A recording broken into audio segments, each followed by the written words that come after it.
Moving on to another area, the governor has proposed his wish to eliminate the STAR tax rebate program.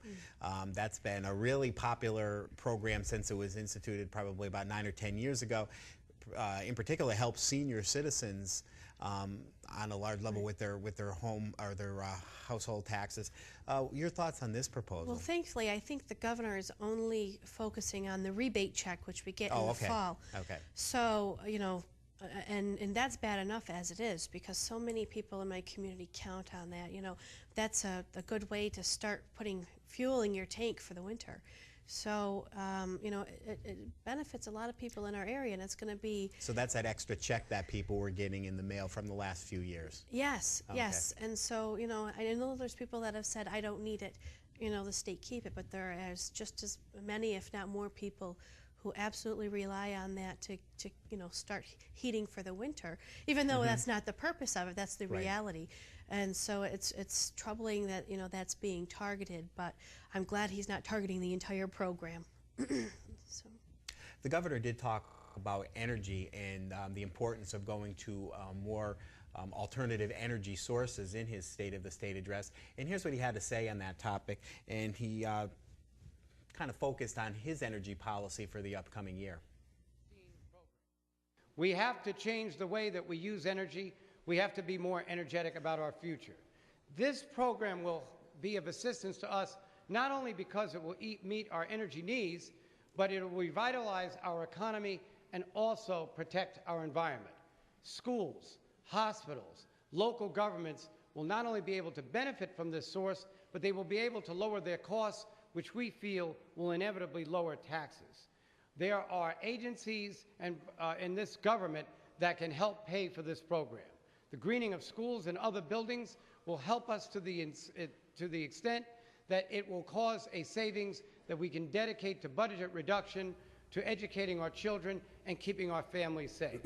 Now, clean energy and alternative energy sources, that's something that's being done, research and things like that at some of the local colleges in your assembly district. Yes, well, and actually, you know, we're the host of large hydropower dams as well, so, you know, our area really is already focused on that. But, you know, at Clarkson, they're working very hard on green energy. You know, SUNY Canton, SUNY Potsdam, you know, we already have spin-off businesses. For instance, you know, Zero Point has, you know, gained so much respect in the state. Controller DiNapoli has, you know, put state funds in there, invested in it. So I'm excited that the governor is really focused on alternative energy and wanting to make sure that by, you know, 2015, 45% of our energy is essentially through green or renewable or you know, other similar programs. So I'm very excited about his focus on green energy, because I think the North Country is poised to be a large part of that. The governor also talked about reforming the Empire Zone program. This is another program that's been very popular, helping businesses succeed here in New York State. But some businesses have taken advantage of some loopholes in the program. Right. We absolutely have to close those loopholes. You know, to say that the entire system is broken would be a lie. You know, there are some really great zones out there that are doing very good work, and, you know, I hope that when the governor gets to reforming them, that, you know, maybe they can look at certain zones as models. You know, I think that the zones in my area work very hard to make sure that they're doing the right thing and to track job growth. So I certainly think that, you know, there are those good ones out there. And I don't think we'll scrap the program entirely, but, you know, every couple of years you really should have, you know, a thorough review and to refine things that aren't working and close loopholes that need to be closed. Now, the Potsdam Empire Zone has been very successful. They grew about 180 jobs in 2007. Is that correct? Yes, yeah, they are working very hard. They have a very good board that works very hard to make sure that they are strong and good businesses that come in and they're held to their standards. So, you know, we certainly, you know, that's an example that we can turn to, you know, that are doing a good job. There's been talk in the past about expanding the program to include agricultural industries, kind of like agri-zones.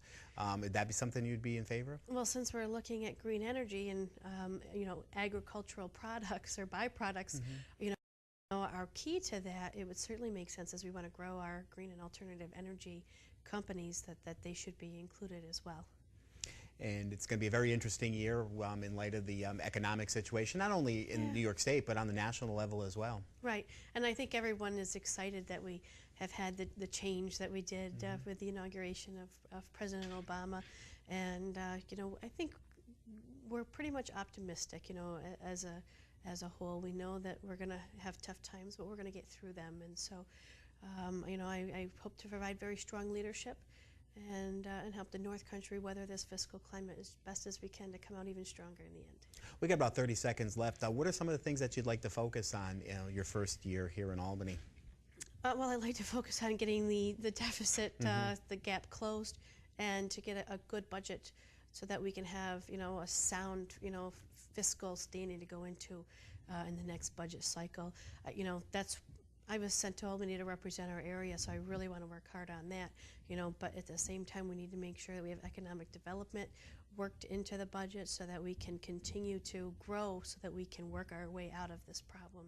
Well, I hope you come back and keep us updated about some of the things you're doing here in Albany. Thanks for Will do. being with Thank us. Our guest today has been Assemblymember Addie Russell, who represents the 118th Assembly District, the counties of Jefferson and St. Lawrence. Thank you for tuning in to Assembly Update. We'll talk again soon.